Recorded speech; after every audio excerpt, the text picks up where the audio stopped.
Hello friends, ನಮಸ್ಕಾರ. Patel computer YouTube ಚಾನಲ್ಗೆ ನಿಮ್ಮೆಲ್ಲರಿಗೂ ಹಾರ್ದಿಕ ಸ್ವಾಗತ. ಫ್ರೆಂಡ್ಸ್, ಇವತ್ತಿನ ವಿಡಿಯೋದಲ್ಲಿ ವಯಸ್ಸಾದಂಥ ತಂದೆ ತಾಯಿಯವರಿಗೆ ಆನ್ಲೈನ್ ಮುಖಾಂತರ ನಾಡ ಕಚೇರಿಯಲ್ಲಿ ಒಂದು ಪೆನ್ಷನ್ ಸೌಲಭ್ಯ ಸಿಗುತ್ತೆ. ಆ ಪೆನ್ಷನ್ ಸೌಲಭ್ಯವನ್ನು ಹೇಗೆ ಪಡೆದುಕೊಳ್ಬೇಕು, ಯಾವ ರೀತಿಯಾಗಿ ಅರ್ಜಿಯನ್ನು ಸಲ್ಲಿಕೆ ಮಾಡಬೇಕು, ಅದರ ಬಗ್ಗೆ ಸಂಪೂರ್ಣವಾಗಿ ಮಾಹಿತಿ ವಿಡಿಯೋದಲ್ಲಿ ತಿಳಿಸ್ಕೊಡ್ತೇನೆ. ಮೊದಲಿಗೆ ನಮ್ಮ ಚಾನಲ್ಗೆ ನೋಡ್ತಾ ಇದ್ದರೆ ನಮ್ಮ ಚಾನಲ್ಗೆ ಸಬ್ಸ್ಕ್ರೈಬ್ ಆಗಿ ಹಾಗೂ ಪಕ್ಕದಲ್ಲಿರುವ ಬೆಲ್ ಬಟನ್ ಅನ್ನು ಆನ್ ಮಾಡಿ. ಸೊ ಫ್ರೆಂಡ್ಸ್, ವಿಡಿಯೋನ ಶುರು ಮಾಡೋಣ. ಸೊ ಫ್ರೆಂಡ್ಸ್, ಯಾವುದೋ ಒಂದು ಬ್ರೌಸರ್ನ ಓಪನ್ ಮಾಡಿಕೊಂಡು ಇಲ್ಲಿ ಬ್ರೌಸರಲ್ಲಿ NK5 ಅಂತ ಸರ್ಚ್ ಮಾಡಬೇಕು. NK5 ಅಂತ ಸರ್ಚ್ ಮಾಡಿದ ಮೇಲೆ ಫಸ್ಟ್ ಆಪ್ಷನ್ ಈ ಥರ ಬರುತ್ತೆ, ಒಂದು ಲಾಗಿನ್ ಪಬ್ಲಿಕ್ ಅಂತ. ಒಂದು NK5 ಒಂದು ಪಬ್ಲಿಕ್ ಲಾಗಿನ್ ಆಗಿರುತ್ತೆ. ನಾಡ ಕಚೇರಿ ಒಂದು ಪಬ್ಲಿಕ್ ಲಾಗಿನಲ್ಲಿ ನೀವು ಯಾರು ಬೇಕಾದ್ರೆ ಇಲ್ಲಿಂದ ಲಾಗಿನ್ ಹಾಕೊಂಡು ಅಲ್ಲಿಂದ ಅರ್ಜಿಯನ್ನು ಸಲ್ಲಿಕೆ ಮಾಡ್ಬೋದಾಗಿದೆ. ಸೊ ಫ್ರೆಂಡ್ಸ್, ಇಲ್ಲಿ ಲಾಗಿನ್ ಮಾಡ್ಕೊಳ್ಳೋಣ. ಲಾಗಿನ್ ಮಾಡೋಕ್ಕೋಸ್ಕರ ನಿಮ್ಮ ಮೊಬೈಲ್ ನಂಬರ್ನ ರಿಕ್ವೈರ್ಮೆಂಟ್ ಇದೆ. ಮೊಬೈಲ್ ನಂಬರ್ ಹಾಕೊಳ್ಳಿ.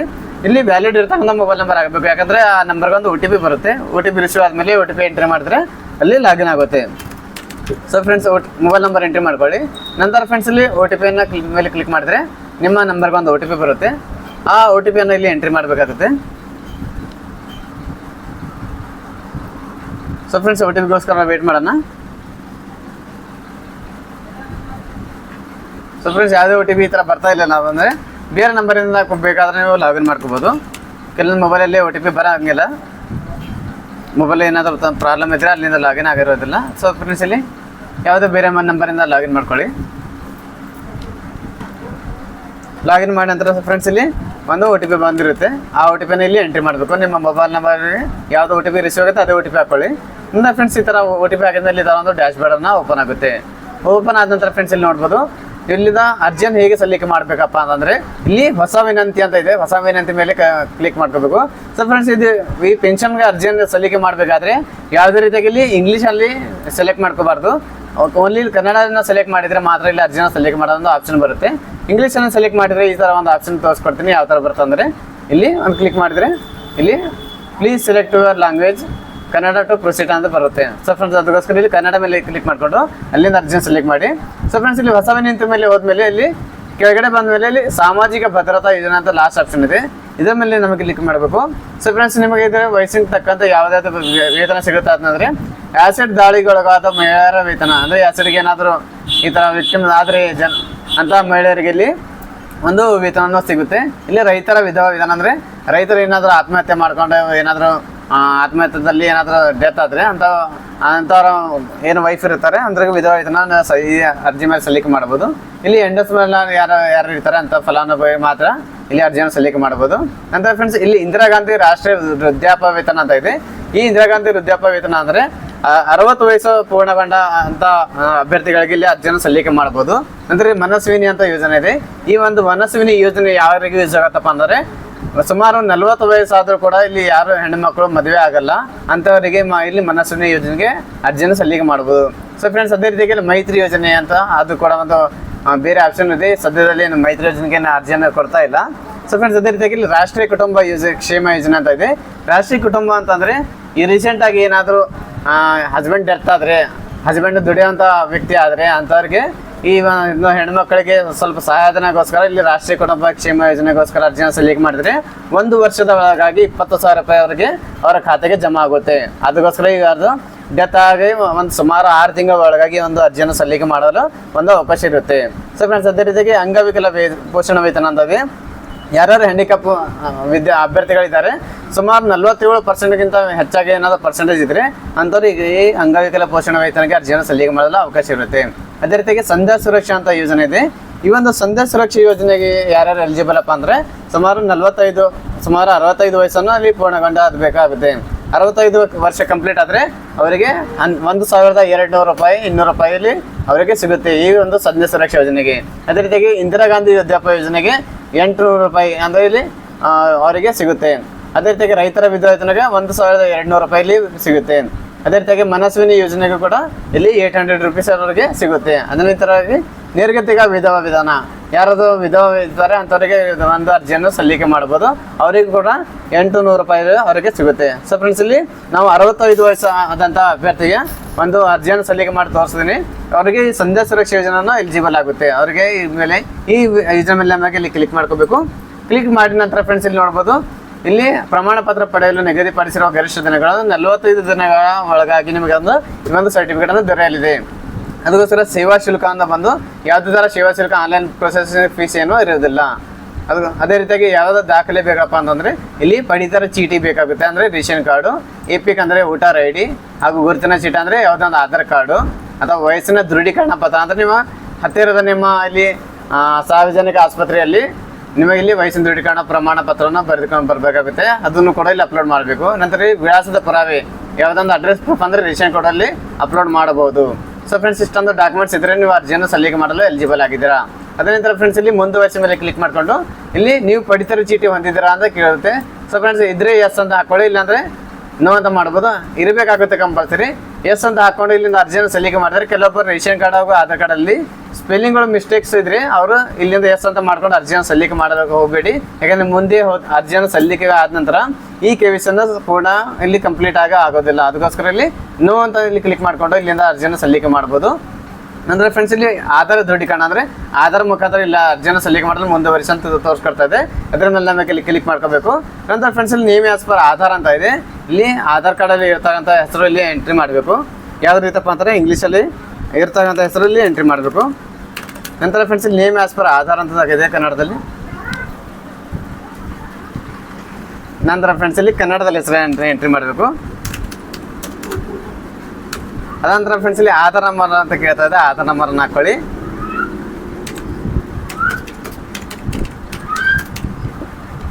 ಅದಂತರ ಫ್ರೆಂಡ್ಸ್ ಇಲ್ಲಿ ಚೆಕ್ ಬಾಕ್ಸ್ ಮೇಲೆ ಕ್ಲಿಕ್ ಮಾಡ್ಕೊಂಡು ಇಲ್ಲಿ ಸಬ್ಮಿಟ್ ಮೇಲೆ ಕ್ಲಿಕ್ ಮಾಡಬೇಕು. ನಂತರ ಫ್ರೆಂಡ್ಸ್ ಇಲ್ಲಿ ಪ್ರೊಸೆಸಿಂಗ್ ಆದ ನಂತರ ಫ್ರೆಂಡ್ಸ್ ಈ ಥರ ಡ್ಯಾಶ್ ಬೋರ್ಡ್ ಓಪನ್ ಆಗುತ್ತೆ. ಓಪನ್ ಆದ ನಂತರ ಫ್ರೆಂಡ್ಸ್ ಅಲ್ಲಿ ನಿಮ್ಮ ಜಿಲ್ಲೆಯ ಸೆಲೆಕ್ಟ್ ಮಾಡ್ಕೊಳ್ಳಿ, ತಾಲೂಕು ಸೆಲೆಕ್ಟ್ ಮಾಡಿ, ಹಾಗೂ ಗ್ರಾಮೀಣ ಪ್ರದೇಶ ಆಯಿತಾ ನಗರ ಪ್ರದೇಶದನ್ನು ಸೆಲೆಕ್ಟ್ ಮಾಡಿ, ನಂತರ ಹುಬ್ಬಳ್ಳಿ ಅಥವಾ ಗ್ರಾಮನ ಸೆಲೆಕ್ಟ್ ಮಾಡ್ಕೊಳ್ಳಿ. ನಂತರ ಫ್ರೆಂಡ್ಸ್ ಇಲ್ಲಿ ಅರ್ಜಿದಾರರ ಹೆಸರು ಕನ್ನಡದಲ್ಲಿ ಅಂತ ಇದೆ. ಅರ್ಜಿದಾರ ಹೆಸರನ್ನು ಶ್ರೀಮತಿ ಏನಿದೆ ಸೆಲೆಕ್ಟ್ ಮಾಡ್ಕೊಳ್ಳಿ. ನಂತರ ಫ್ರೆಂಡ್ಸ್ ಇಲ್ಲಿ ತಂದೆ ಅಥವಾ ಗಂಡನ ಹೆಸರನ್ನೇ ಸೆಲೆಕ್ಟ್ ಮಾಡ್ಕೋಬೋದು. ಇಲ್ಲಿ ಕೋಮ್ ಅಂತ ಸೆಲೆಕ್ಟ್ ಮಾಡಿದ್ರೆ ಗಂಡನ ಹೆಸರು ಅಂತ ತೋರಿಸ್ಬೋದು, ಪತಿ ಅಂತ ಹೇಳ್ಬೋದು. ಬಿನ್ ಅಂದರೆ ತಂದೆ ಅಂತ ಹೇಳ್ಬೋದು. ನಂತರ ಫ್ರೆಂಡ್ಸ್ ಇಲ್ಲಿ ಕೋಮ ಸೆಲೆಕ್ಟ್ ಮಾಡ್ಕೊಳ್ಳಿ. ನಂತರ ಫ್ರೆಂಡ್ಸ್ ಇಲ್ಲಿ ಪತಿ ಹೆಸರನ್ನು ಎಂಟ್ರಿ ಮಾಡಿ.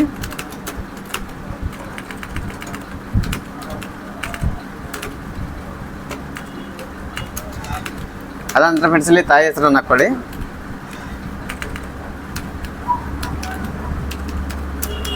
ಅನಂತರ ಫ್ರೆಂಡ್ಸ್ ಇಲ್ಲಿ ಅರ್ಜಿದಾರ ಹೆಸರು ಇಂಗ್ಲೀಷಲ್ಲಿ ಅಂತ ಕೇಳ್ತದೆ, ಇಂಗ್ಲೀಷಲ್ಲೇ ಕೂಡ ಅದೇ ರೀತಿಯಾಗಿ ಹಾಕೋಬೇಕು. ಇಲ್ಲಿ ಶ್ರೀಮತಿ ಕುಮಾರಿ ಅಂತ ಇದೆ, ಶ್ರೀಮತಿ ಹಾಕ್ಕೊಳ್ಳಿ.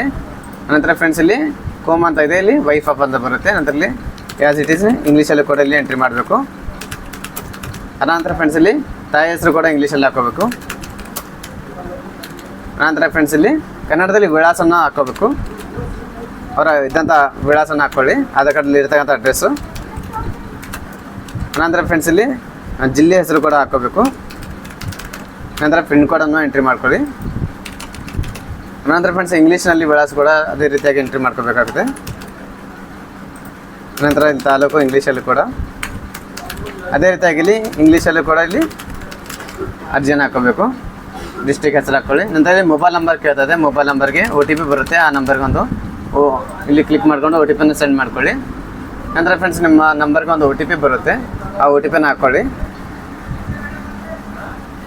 ಸೊ ಫ್ರೆಂಡ್ಸ್ OTP ಹಾಕಿದ ನಂತರ ಇಲ್ಲಿ ಸಬ್ಮಿಟ್ ಪರಿಶೀಲಿಸಿ ಮೇಲೆ ಕ್ಲಿಕ್ ಮಾಡಿದ್ರೆ OTP ವೆರಿಫೈಡ್ ಅಂತ ಆಗಿದೆ. ನಂತರ ಇಮೇಲ್ಗೆ ಒಂದು OTP ಬರುತ್ತೆ, ಇಮೇಲ್ ID ಎಂಟ್ರಿ ಮಾಡ್ಕೊಳ್ಳಿ. ಸೊ ಫ್ರೆಂಡ್ಸ್ ಯಾವುದೇ ರೀತಿಗೆ ಕಸ್ಟಮರ್ ನಂಬರ್ ಇರುತ್ತೆ, ಅವರಿಗೆ ಕಾಲ್ ಮಾಡೋಕ್ಕೆ ಹೋಗಬೇಡಿ. ಸೊ ಫ್ರೆಂಡ್ಸ್ ನಿಮಗೆ ಸಲ ಯಾವುದೇ ಥರ ಬ್ಲರ್ ಮಾಡಿ ತೋರಿಸೋಂಗಿಲ್ಲ, ಈಸಿಯಾಗಿ ನಿಮ್ಗೆ ಗೊತ್ತಾಗಲಿ ಅಂತ ಯಾವುದೇ ಥರ ವಿಡಿಯೋದಲ್ಲಿ ಬ್ಲರ್ ಮಾಡಿಲ್ಲ. ಅದಕ್ಕೋಸ್ಕರ ಯಾರು ಈ ನಂಬರ್ ಕಾಂಟ್ಯಾಕ್ಟ್ ಮಾಡ್ಕೊಂಡು ಅವ್ರಿಗೆ ತೊಂದರೆ ಕೊಡಬೇಡಿ. ಇಮೇಲ್ಗೆ ಒಂದು OTP ಬರುತ್ತೆ, OTP ಹಾಕ್ಕೊಳ್ಳಿ. ನಂತರ ಫ್ರೆಂಡ್ಸ್ ಅದೊಂದು ಇಮೇಲ್ಗೆ ಒಂದು OTP ಬರುತ್ತೆ, ಆ OTPನ ಇಲ್ಲಿ ಎಂಟ್ರಿ ಮಾಡಬೇಕಾಗುತ್ತೆ. ಸೊ ಫ್ರೆಂಡ್ಸ್ ಇಲ್ಲಿ ನೋಡಿ OTP ಬಂದಾಗಿದೆ.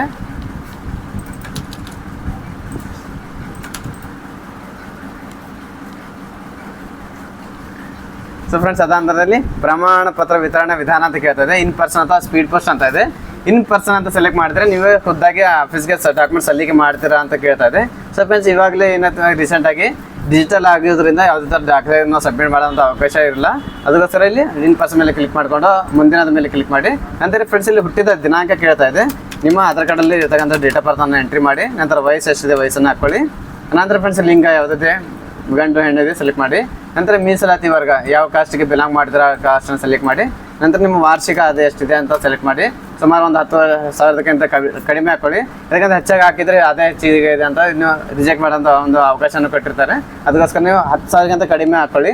ನಂತರ ಫ್ರೆಂಡ್ಸ್ ಇಲ್ಲಿ ಮುಂದಿನದ ಮೇಲೆ ಕ್ಲಿಕ್ ಮಾಡಿಕೊಂಡು ನಂತರ ಚೂಸ್ ಫೈಲ್ ಅಂತ ಕೇಳ್ತದೆ. ಚೂಸ್ ಫೈಲ್ ಮೇಲೆ ಇಲ್ಲಿ ನಿಮ್ಮ ಫೋಟೋನ ಅಪ್ಲೋಡ್ ಮಾಡಬೇಕಾಗುತ್ತೆ. ಸೊ ಫ್ರೆಂಡ್ಸ್ ಇಲ್ಲಿ ಆ ಫೋಟೋನ ಅಪ್ಲೋಡ್ ಮಾಡೋಕ್ಕೆ ನೀವು 200 KB ಒಳಗಾಗಿ ನಿಮ್ಮ ಎಲ್ಲ ದಾಖಲೆಗಳಲ್ಲಿ ಸ್ಕ್ಯಾನ್ ಮಾಡಿರಬೇಕು.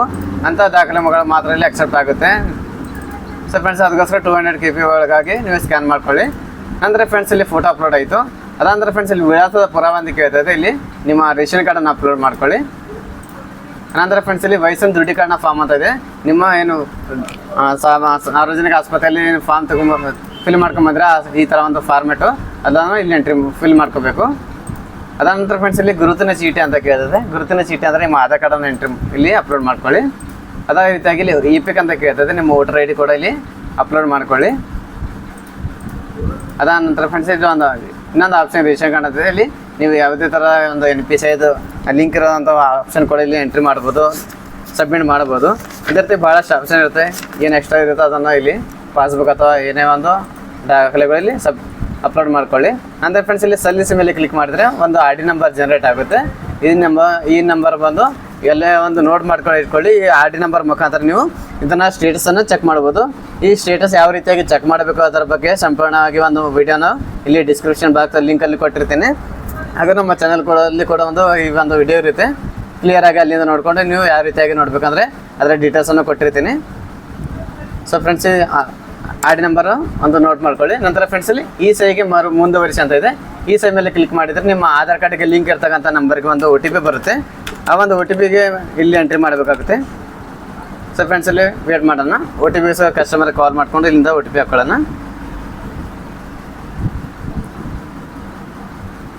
ಸೊ ಫ್ರೆಂಡ್ಸ್ OTP ಬಂದಾಗಿದೆ. OTP ಹಾಕಿದ ನಂತರ ಇಲ್ಲಿ ಸಬ್ಮಿಟ್ ಮೇಲೆ ನಮಗೆ ಇಲ್ಲಿ ಕ್ಲಿಕ್ ಮಾಡಬೇಕು. ಸಬ್ಮಿಟ್ ಮೇಲೆ ಕ್ಲಿಕ್ ಮಾಡಿದ ನಂತರ ಒಂದು ಪ್ರೊಸೆಸ್ ಆಗುತ್ತೆ. ಪ್ರೊಸೆಸ್ ಆದ ನಂತರ ನೋಡ್ಬೋದು ಇಲ್ಲಿ ಡೌನ್ಲೋಡ್ ಅಂತ ಬಂದಿದೆ. 1 ನಿಮಿಷ ಸರ್. ಸೊ ಫ್ರೆಂಡ್ಸ್ ಇಲ್ಲಿ ಡೌನ್ಲೋಡ್ ಮೇಲೆ ಕ್ಲಿಕ್ ಮಾಡಿದ್ರೆ ಒಂದು PDF ಅನ್ನು ಡೌನ್ಲೋಡ್ ಆಗುತ್ತೆ. ಈ PDF ಅಲ್ಲಿ ನೋಡ್ಬೋದು ನಾವು ಸಂಧ್ಯಾ ಸುರಕ್ಷಾ ಯೋಜನೆಗೆ ಅರ್ಜಿನ ಸಲ್ಲಿಕೆ ಮಾಡಿದಾಗಂತ ಒಂದು ID ನಂಬರ್ ಬಂದಿರುತ್ತೆ. ಇಲ್ಲಿ ಫೋಟೋ ಬಂದಿರುತ್ತೆ, ಅರ್ಜಿ ದಿನಾಂಕ ಬಂದಿರುತ್ತೆ. ಅದರದ್ದಾಗಿ ಯಾವ ಕಮಲಾಪುರ ಹುಬ್ಬಳ್ಳಿ, ಕಮಲಾಪುರ ತಾಲೂಕು ಯಾವ ತಾಲೂಕಿಂದ ಅರ್ಜಿಯನ್ನು ಸಲ್ಲಿಕೆ ಮಾಡಿ ಅದ್ರ ಬರುತ್ತೆ. ಅವರ ಹೆಸರು ಹಾಗೂ ತಂದೆ ಹೆಸರು ಅಥವಾ ವೈಫ್ ಗಂಡನ ಹೆಸರು ಅಥವಾ ತಾಯಿ ಹೆಸರು, ಡೇಟ್ ಆಫ್ ಬರ್ತು, ಅವ್ರ ಮೊಬೈಲ್ ನಂಬರ್, ಅಡ್ರೆಸ್ ಎಲ್ಲ ಡೀಟೇಲ್ಸ್ ಆಗಿ ಮೆನ್ಷನ್ ಆಗಿರುತ್ತೆ. ಸೊ ಫ್ರೆಂಡ್ಸ್ ಇಷ್ಟು ಈಸಿಯಾಗಿ ಆನ್ಲೈನ್ ಮುಖಾಂತರ ಒಂದು ಅರ್ಜಿನ ಸಲ್ಲಿಕೆ ಮಾಡ್ಬೋದು. ಒಂದು ಡಾಕ್ಯುಮೆಂಟ್ ಕೂಡ ಇಲ್ಲಿಂದ ಸೇವ್ ಮಾಡ್ಬೋದು ಅಥವಾ ಯಾವುದೊಂದು ಪ್ರಿಂಟರ್ಗೆ ಕನೆಕ್ಷನ್ ಇದ್ದರೆ ಅಲ್ಲಿಂದ ಡೈರೆಕ್ಟಾಗಿ ಪ್ರಿಂಟ್ಔಟನ್ನು ಕೂಡ ತಗೋಬೋದು. ಸೊ ಫ್ರೆಂಡ್ಸ್ ಇಷ್ಟು ಈಸಿಯಾಗಿ ನೀವು ಆನ್ಲೈನ್ ಮುಖಾಂತರ ಅರ್ಜಿಯನ್ನು ಸಲ್ಲಿಕೆ ಮಾಡ್ಬೋದು. ಸೊ ಫ್ರೆಂಡ್ ನಮ್ಮ ಮಾಹಿತಿಯನ್ನು ಇಷ್ಟವಾದರೆ ನಮ್ಮ ವಿಡಿಯೋನ ಲೈಕ್ ಮಾಡಿ, ಫ್ರೆಂಡ್ಸ್ ಜೊತೆಗೆ ಶೇರ್ ಮಾಡಿ. ನಾನು ಮತ್ತೆ ಭೇಟಿ ಆಗುತ್ತಾನೆ ಮುಂದಿನ ವಿಡಿಯೋ ಜೊತೆಗೆ. ಅಲ್ಲಿವರೆಗೂ ನಮಸ್ಕಾರ, ಧನ್ಯವಾದಗಳು, ಶುಭ ದಿನ.